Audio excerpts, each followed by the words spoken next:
उसको उसकी इबादत करनी है, उसी की इबादत करनी है। ये हमें किसने बताया? मेरे आका मोहम्मद सल्लल्लाहु अलैहि वसल्लम ने बताया कि तमाम बुतों की पूजा छोड़ दो, क्योंकि बुतों की पूजा कहीं भी नहीं है, कहीं भी नहीं बताया। शास्त्रों के अंदर भी आया है, नास्ति प्रतिमास्ति, उसकी कोई मूर्ति नहीं है।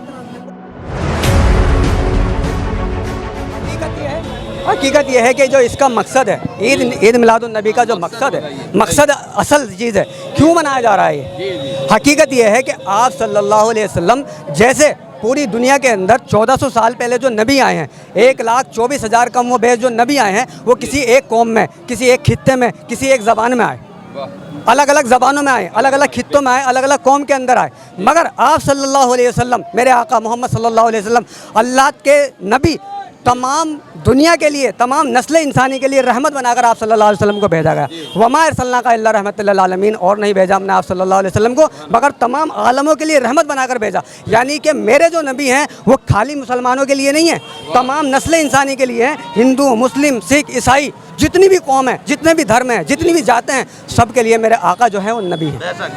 यह हकीकत है, इसमें कोई शक नहीं। क्यों? क्योंकि आप सल्लल्लाहु अलैहि वसल्लम को नबी बनाकर रहमतुल लिल आलमीन बनाकर भेजा। इससे आगे चल के एक बहुत और दूसरी बात बताता हूँ। आज पूरी दुनिया के अंदर मैं बात करूँ या हिंदुस्तान के अंदर बात करूँ तो हम अलग अलग फिरकों मजहबों में बटे हुए हैं, अलग अलग खुदाओं को मानते हैं। कोई एक खुदा को मान रहा है, कोई 3 खुदा को मान रहा है, कोई 33 करोड़ खुदाओं को मान रहा है। मगर हकीकत यह है, तमाम मजहबी किताबों के अंदर सिर्फ एक ही खुदा की तालीम है। क्या कहा? कुरान मजीद के अंदर अगर बात देखते हैं हम तो क्या लिखा हुआ है? कुल हुवल्लाहु अहद, अल्लाह एक है। इसी तरीके से शास्त्रों के अंदर लिखा हुआ है एक इवो न दुत्यो इतस्ते न ब्रह्मा न विष्णु न सूर्य न चंद्र तारा का। क्या कहा इस शास्त्र के अंदर? वो एक है उस वक्त से जब ना ब्रह्मा न विष्णु न सूर्य न आग न चांद सितारे थे, उस वक्त से एक है, यानी कि एक की तालीमात दी। इसी तरीके से सिख धर्म के अंदर कहा गया, गुरुवाणी में कहा, किसने कहा? क्या कहा? अव्वल अल्लाह नूर पाए कुदरत दे सब बंदे, एक नूर ते सब जग उपजा कौन भले को मंदे। यानी कि अब अल्लाह का जो नूर है, उसी नूर से पूरी कायनात जो है बनी है, उपजी है, और इसी नूर से जो है आप सल्लल्लाहु अलैहि वसल्लम के अल्लाह के नूर से ही पूरी कायनात बनी और उसी के सब बंदे हैं। यही बात कही। इसी तरीके से ईसाई धर्म में कहा गॉड इज़ वन, एक ही अल्लाह है, इसके अलावा कोई नहीं।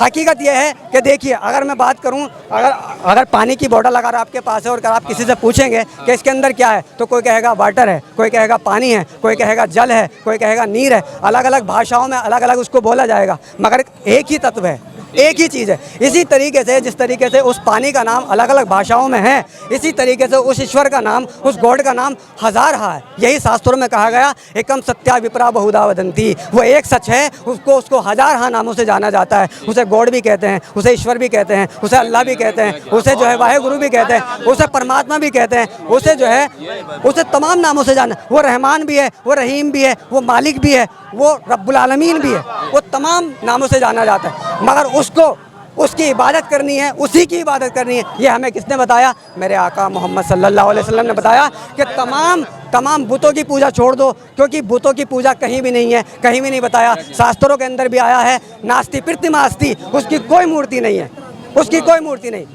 तो जब मूर्ति नहीं है तो हम किसकी पूजा करने वाले हैं? तमाम शास्त्रों में यही कहा गया है कि मूर्ति पूजा मत करो, बल्कि उस हकीकी माबूद की जिसने इस पूरी कायनात को बनाया है, इस ब्रह्मांड को रचा है, उसकी पूजा की जाए, उसकी इबादत की जाए। और इस्लाम जो धर्म है वो ऐसा धर्म नहीं है। हकीकत अगर देखेंगे तो इसके अंदर जामियत है। देखिए, अगर मैं एक छोटे से एग्जाम्पल से आपको बताऊँ, अगर किसी भी धर्म के अंदर जाएंगे तो कोई खड़ा होकर ईश्वर की इबादत कर रहा है, कोई झुक के स्तर की ईश्वर की इबादत कर रहा है, कोई बैठ के ईश्वर की इबादत कर रहा है, कोई माथा टेक के स्तर ईश्वर की इबादत कर रहा है। मगर इस्लाम की जामत देखिए, उसकी इबादत देखिए कि यहाँ पर जब बंदा इबादत के लिए खड़ा होता है तो पहले खड़ा हो जाता है, फिर झुकता है, फिर सजदे में जाता है ना, फिर बैठता है। यानी कि चारों अरकान इस्लाम के अंदर मौजूद है।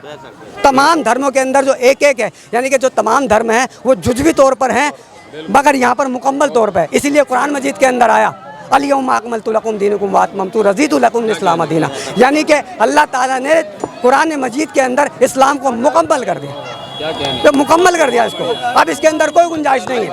तालियां बजाइए। क्या नाम बताया जी? सबसे पावरफुल जो नारा है वो लगाइए।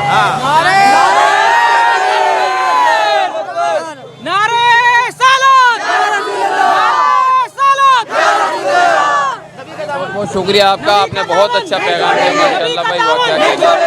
इंशाल्लाह आप सरकार की आमद, सरकार की आमद, सरकार की आमद, सब मिलकर बोलो सरकार की आमद।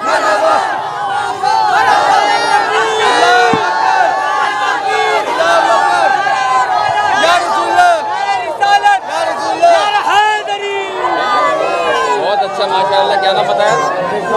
रिजवान अहमद।